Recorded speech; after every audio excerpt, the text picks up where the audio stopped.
It gives me great pleasure to introduce this morning Roman Joost, who's going to give us a talk on user acceptance testing. Please give him a warm welcome.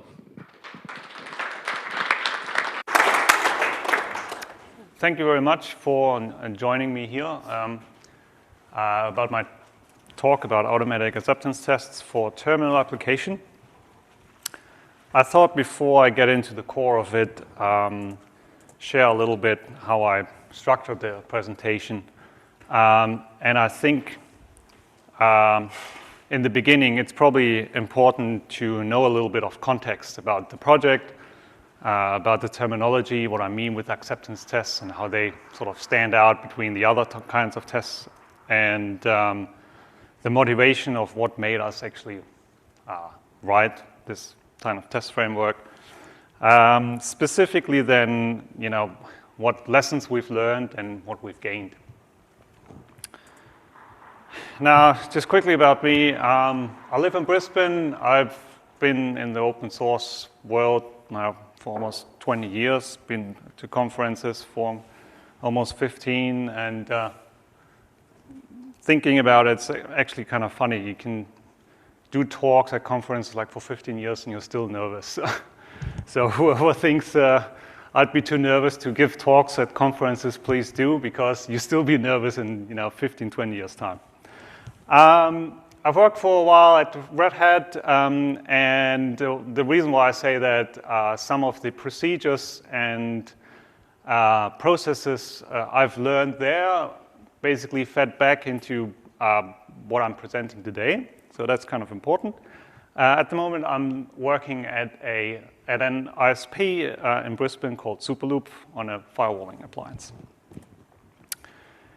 So a little bit about terminal applications. So what I mean by terminal applications, I mean the terminal it can be a big thing, and what I mean by is like full terminal text user interfaces, as opposed to command line tools. You might have heard about ls, less, or grep. These tools you invoke once with arguments, they do their thing, and then basically quit. Terminal user interfaces are a little bit different because they have their own event loop. They give you graphical, I would almost say a great graphical UI, depending where you stand on when we talk about terminals. But they are their own thing. And when I say that, a former colleague of mine, Fraser, who's sitting in the audience, and I, we are big fans of terminal applications, especially mail user agents. We love Mutt. So we have had some great new ideas about how we would approach this field of mail user agents in the terminal. And you know how it is. We basically decided to write our own in order to implement these ideas, and that has now been going on the way for like 2 years, and we called it Purebred as a little homage on Mutt. And just to bring out the point, just a quick demo. So that's on the side. That's basically the user interface. You can scroll through. You can look in what has happened on the LCA speaker mailing list. You can search mails, you can tag mails, think a little bit like Google Mail on the terminal. And when we come to testing these terminal applications, due to the fact that they have basically their own life, there is not really a sophisticated test framework around, especially not when we started it, and current search results are diminishing small. So in order to contextualize a little bit what I mean with an acceptance test or testing, let me basically zoom out when we test applications and start with the biggest approach, which is basically testing an application as a user would use it, and we call them system and black box testing. You might have heard about Selenium and Puppeteer. These are like test frameworks for web applications. And you can basically, when you write tests with this framework, you can basically see how Selenium is basically using your web application as a user would. You can input text, you can click buttons, and navigate through the application as if basically a user would do that, just much faster. Typically, those tests have a little bit of a setup cost because it's not really apparent on how to manipulate the application itself to get it into a state so that you can easily test it. So the setup costs are typically higher, and due to the fact that you basically have two systems, like the test itself and the application itself running side by side, you basically run into like these little intermittent failures, which I want to talk about later a little bit about the pain points, basically. But these are sort of the I would say, properties of what we mean by system and black box testing. Now, if we zoom in a little bit and look at components of applications, right, then if we test those, we have a little bit more control over them on how we set them up and how we manipulate them so that we can actually test them. And typically, we would refer of those tests as functional integration tests. Now, they are typically less API dependent, and they are there's less maintenance effort in order to change those if the internal API changes, but they're still kind of dependent on how they are hooked up. So they're a little bit better than unit tests, which I come to now, because the unit tests are typically testing the smallest unit in your application, like functions and methods. They're really quick to write and fast to execute, since they're like testing the smallest possible thing. And due to that fact, they are typically they help finding and debugging problems very quickly. As in the opposite side, due to the fact they are so dependent on API changes, they can be a nightmare to maintain, though. And now, what do I mean with acceptance testing?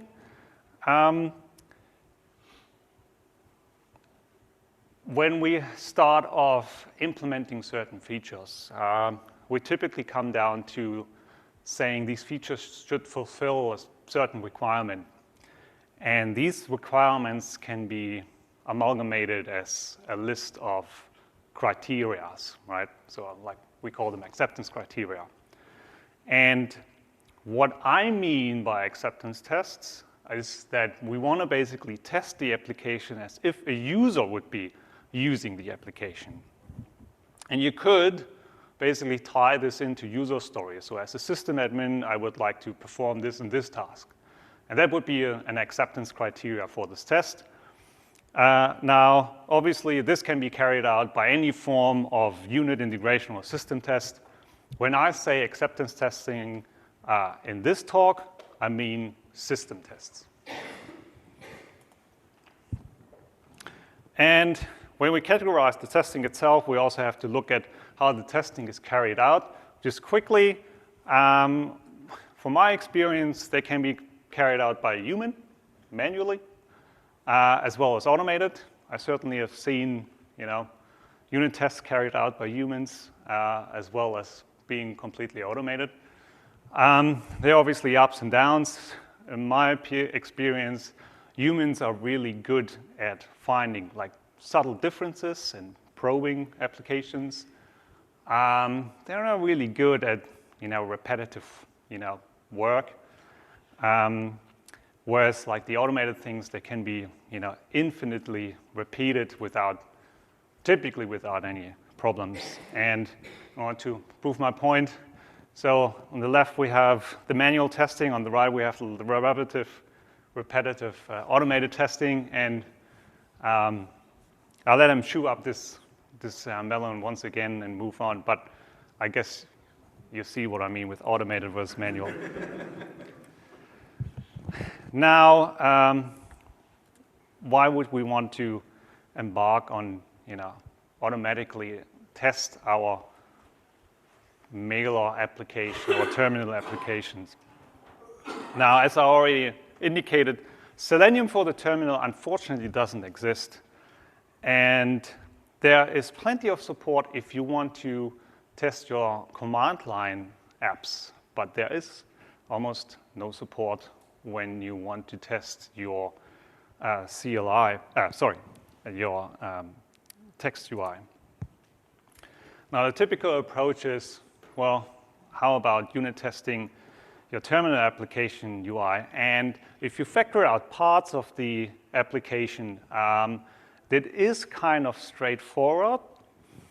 But when it comes to side effects, testing that with unit tests, it's kind of not really working, because typically what you end up with is like you mock out certain side effects, and as much as the application matures, right, the more sort of disjunct those tests become. And then there's this phenomenon I've experienced, is that you have this large test base, and you think like, I've now changed this feature, but is this test actually still valid? And you sort of drag it along by make it pass, but you're kind of not really sure if it still applies, but it's still in there, and it's basically code you have to maintain. So it's kind of a tricky story, which basically brings us to TMUX. TMUX calls itself a terminal multiplexer. But what it sort of, in layman terms, what it is that it allows you to run multiple applications at the same time in a terminal. And people of you might have known New Screen, because it's a similar program. What I wanted to quickly show you is a TMUX session. So I'm just emphasizing this a little bit. Now, what you can see at the base here is basically what is so-called a hard line, and it's basically from TMUX a way to identify first the session on the left. That's the first session I've opened, and what you then can see is basically applications running in each window. And as you can already see, I have like 2 shells open, Bash, and in window 3, Bash, as well as an application called WeChat. It's an IRC client. It's running. I can change to it, as well as our terminal mailer. And what TMUX lets you do now, you can detach from this session. It's still, like, all your applications are still running. You can attach again, and again, they're still running. And just for the sake of this talk, I also want to point out that, as I said, this is a session. The session is controlled by a TMUX server, and the TMUX server can control multiple sessions. And in each session, you have windows where your applications are running in. This is important because I'll be talking more about TMUX sessions and TMUX server. So I hope you follow me so far. And the reason why we chose TMUX was the ideal tool to implement automated testing, because A, you can remote control the terminal. You can remote control every application in a window in TMUX. You can send input events to these applications. It even supports mouse events, so it's easily scriptable, basically. And the second point is also very important. It allows you to screenshot or hard copy the contents of each window. And that is important because, well, you want to know what's going on, right? And from an automated point of view, you want to assert against the contents of what's going on. And which brings us to the point on how we use TMUX, because when we started off, we had this implemented basically in our test code, and we factored it out as a separate library. Now, we called it tasty TMUX because there's a little bit of a backstory. In the Haskell world, all of it is implemented in Haskell. In the Haskell world, tasty is a test framework which allows you to extend it with plugins. Now, this library does not specifically use the tasty interfaces in tasty library, but it leans towards using that test framework. And so we basically factored it out. It's now a separate library. It's called tasty TMUX. It allows you to implement automated acceptance tests for your application, for your terminal application. We use it to test our application. I want to just quickly show you a demo of how this works. And I hope everyone can see that. I'll make this a little bit better. So please bear with me. Obviously, it's all text-based, and due to the fact that I have the font so high now, so that people also in the back can see it, you might not be able to see everything. But what I'm going to do is I basically run 2 tests, and I will show you that I've manipulated one test so that it fails at the end. So you see what I've already tried, that it hopefully works. You can see part of that over there. And in the second terminal down below, I will attach to the running test and to observe what's going to happen. Obviously, in CI, you'll probably not do that, but as a developer, it's a nice thing that you can actually observe what's going on. So I start this test on one side. In another terminal, you can see down here that there are sessions created, and now I'll attach to one.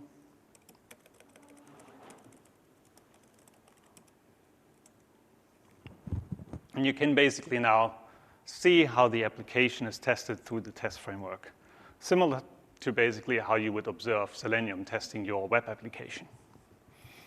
And due to the fact that I slipped in a little problem, the end of the test fails now with a raw dump of the terminal, as well as a last screen capture to see what happened and what the last state of the application was. I want to quickly go about how we've structured the test framework so that you can follow off what has actually happened. Typically, what we do is when you use tasty TMUX, the tasty TMUX library starts a session and the server, and you need the server which controls the session. We also additionally start a keep alive session, and that ties into the pitfalls I will mention later. We prepare a test environment, and that is application specific. So that is probably something you will do differently than we do. So we, for example, set up melders and set up not much and anything which is specific to our application. Register cleanup code so that if something happens, all resources are cleaned up. That is kind of how most test frameworks, go about their daily job. Nothing exotic here. I wanted to quickly introduce some example code. Now, how many people are Haskell developers? All right. So I have a little proposition for the ones who didn't raise their hands. If you're curious about Haskell, if you're curious about functional programming, join us and experience and learn some real-world Haskell. It will teach you interesting lessons about how to go and work with other languages like TypeScript and Rust. So if you're curious, please join us contributing to our application, Purebred. For the ones who raised their hands, also join us and make the program a bit more awesome. So just a quick sort of rundown. I don't want to bore you too much with like code examples here, but I just want to point out that this is an example from the library, which is thankfully all written down if you would try it out, thanks to Fraser. But basically what I want to point out, it is a way to refer to the environment which has been set up, and each test basically sends input, has an assertion next to it, what we expect on the next screenshot, as well as has an annotation of the rundown when the test runs. And well, the teardown is basically, again, nothing exotic. It basically kills all sessions, removes any resources which have been set up. And again, that's sort of standard practice for test frameworks, but there's nothing different here. One of the things I want to highlight is like the process we adhere to is that we run all acceptance tests before we merge any code, so that you can basically figure out whether a merge request actually regresses the application. And so far, that has been proven very useful. Now, I want to quickly come to the lessons learned, AKA the pitfalls. We've got our fair share of timing problems, and I think if you've been automated tests as well, then you've probably come across these problems as well, because they are sort of the most common. And it's, as I said, it's typically due to the fact that there are two systems sort of running side by side, and they need to sort of catch up with each other. And so when they get out of whack, you can run into these problems as well. In the web, it's typically if you see if the application shows, for example, a message which then disappears, that's a great source of where you can run into timing problems, that the test isn't aware that, first of all, the message appears and disappears for a certain period of time. And unfortunately, I really don't have like a silver bullet to tackle this. In my opinion, or in my experience, the best way is really to have like a deep understanding and to have developers who have the time to get a deep understanding of the application, because you do need to reason about the entire components of your application in order to, create a hypothesis of why this test is randomly failing. There's a technical, we can't deploy them for our spare time project, Purebred, but there is a little bit of a technical solution too. You can sort of throw it at if you have access to a lot of VMs, and that's sort of a churn CI set up where you can basically run the tests in a different order randomly at a different speed. We ran into this one, which had something to do with TMUX changing its compatibility between versions. And this one was actually interesting because I've put a little example down here. So you can see the control characters used by TMUX or printed by TMUX before and after. And these were used to basically print Purebred with a background. And so in the old TMUX setup, it was sort of mangled together, the foreground and the background colors, whereas the new one like separated them sequentially. And what that meant for the library, it would have to basically be aware of either or and match against either or. And that happens because Travelers is still using fairly old distributions with a stable set of programs. And among them is like an older version of TMUX than you probably have on your machine. We had races, and The reason before why I sort of outline how sort of TMUX works between the server and the session is because we had races with the setup and the tear down between tests. And it came to be that initially we were running each test in its own session and killed the session, which also killed the server, and the next test coming along, creating a new session and creating a new server. And this overlapping between stopping and killing a server, including the session, and starting it up again, sort of meant that these were like stumbling over each other and causing random failures. And I should note that in order to avoid these races, we basically now keep a live session running for the entire test time and basically clean it up once all tests have run. And there's this fair share of our environmental differences. And due to the fact that most of our environments, whether they're on CI or locally, they are never really pure, you will probably always run into them. And for the purpose of this talk, especially for terminal applications, be aware that certain terminals have different support for different amount of colors. So some terminals only support 16 colors, 256, 16-bit, etc. So be assertive of what terminal you actually support, and that means what type of colors you're actually asserting against.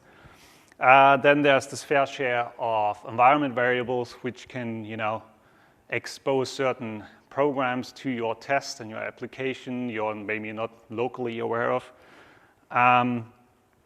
Last point is this is an interesting thing, the line wrapping in a terminal. Just to make my point, every shell has it's so-called a PS1. You can see on the left-hand side the directory you're in. Sometimes you show, for example, sometimes you show, the Git branch you're in. Basically, my point is that this line can be arbitrarily long. It can be arbitrarily long on your CI server. It can be arbitrarily long on your local environment. And that, since all it's text-based, that can already chew up a fair amount of characters. Now, in your test case, if you assert against a continuous line and that line gets wrapped at the end of the terminal, it can mean arbitrary failures, because in the CI, the line is maybe longer, or locally, the line is shorter. And so you have to be aware of that. And TMUX has a little switch you can invoke a capture with, and it's called -J to join all lines. And that allows you to basically assert against continuous wrapped lines. And that's part we've put into the library too. Not specifically for our purpose, we didn't run into this specifically, but I do remember from experience that hardware can be a factor too. And that goes back to my time at Red Hat. I remember there were versions of OpenStack, which was provisioning machines with a slightly off MTU on the network interfaces. And the weird thing is that in your test, you experience dropouts and timeouts, and you wonder what the hell is going on. And my point is that whether it's a virtual machine, whether it's like firmware, it's all software. And they can, like rarely, but they can also have effects on your application tests. So I sort of, for the purpose of completeness, I wanted to point this one out too. And since we were at the pitfalls, I thought I also mention of what you can do to basically prevent it. Now, protocoling is not really a prevention per se, but it is certainly important to know what it's going to cost you to fix it. And so one thing I wanted to point out that if you do have random failures in your tests, that it's certainly important to protocol all these failures so you can basically figure out whether the amount of failures are really worth fixing if you have like a tight budget, for example. Little handy tip, attach screenshots to the bug report as well as log output, because the chances if you put in links is that the one you're linking to has probably changed in a year and moved on to some other URL, and then the bug report is kind of useless because it's pointing to a resource you can't access anymore. We do this, and again, like that was something I've learned at Red Hat, that have CI run all the tests before you actually merge, because it's much easier to figure out that something regresses your application when you actually merge the pull request rather than later. And one other thing is it's good to run them regularly so that you actually find random failures. We're running ours now in Travis every day, and there are like sometimes random failures popping up we have to look into and find out why they happen. That goes basically back to what I already mentioned with like a churn CI setup. If you have access to these kind of machines, certainly go use them and utilize them to churn through your tests in order to figure out whether your tests are susceptible to different order and speed at execution. I also want to point out that especially for a situation where budget is tight, that it is important to have the time to debug certain failures, because not only will this make you a better engineer in order to reason about your systems and to reason about like the Linux system as a whole or any kind of system, it also improves a way of how quickly you can debug problems in the future, and that is certainly a really important thing to have. Quickly about what we gained though, and that was actually like for us as a small project or a spare time project, really massive.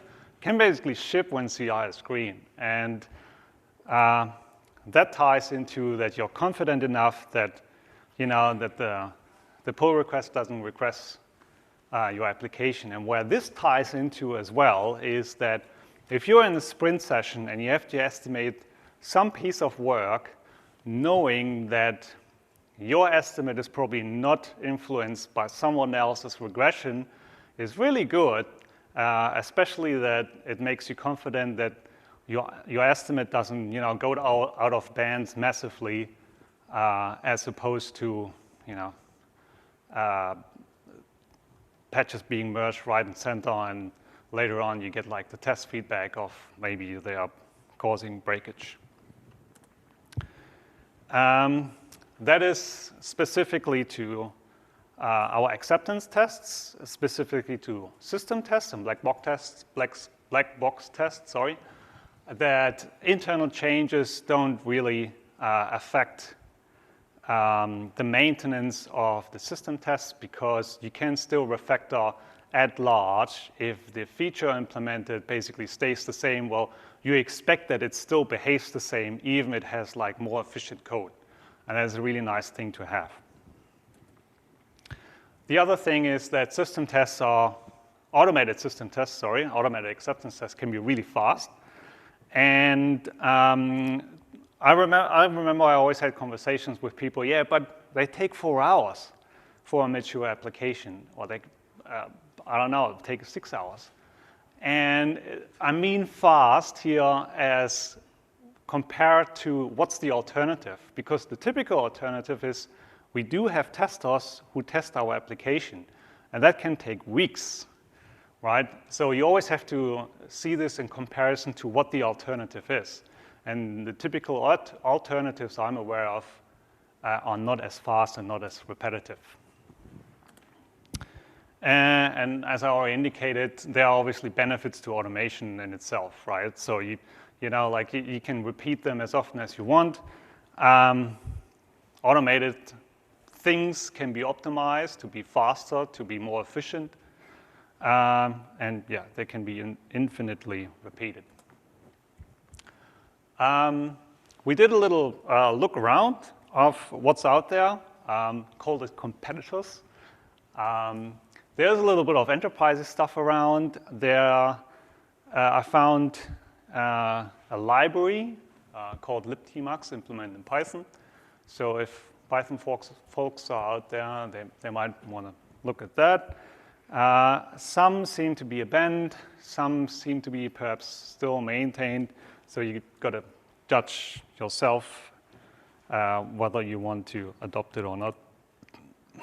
Some future ideas we do have, especially they should be done almost up to the next LCA because everyone's now joining our project here, I think.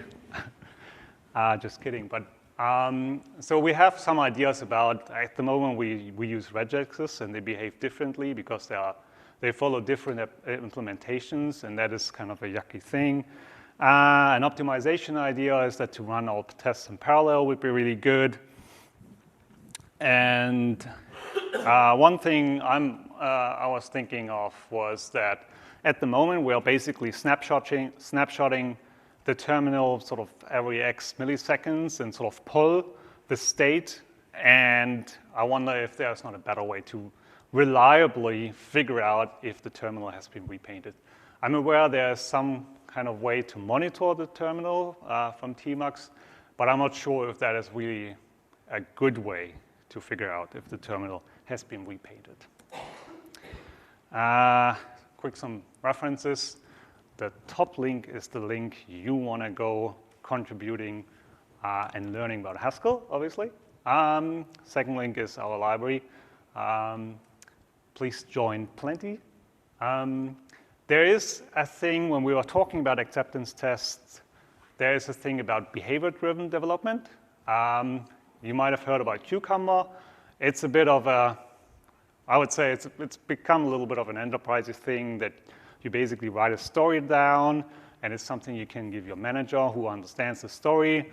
It's sort of a similar feel that you can basically communicate what you're testing with your stakeholders. Email, Twitter. Fraser is more into Twitter than I do, but yeah. And that is basically the end of my talk, and I'm accepting questions.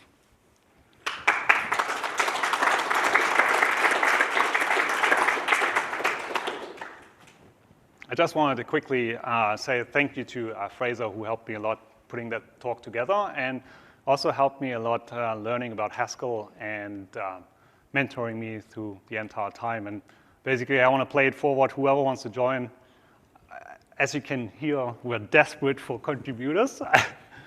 But whoever wants to join and learn about the language, please come and join.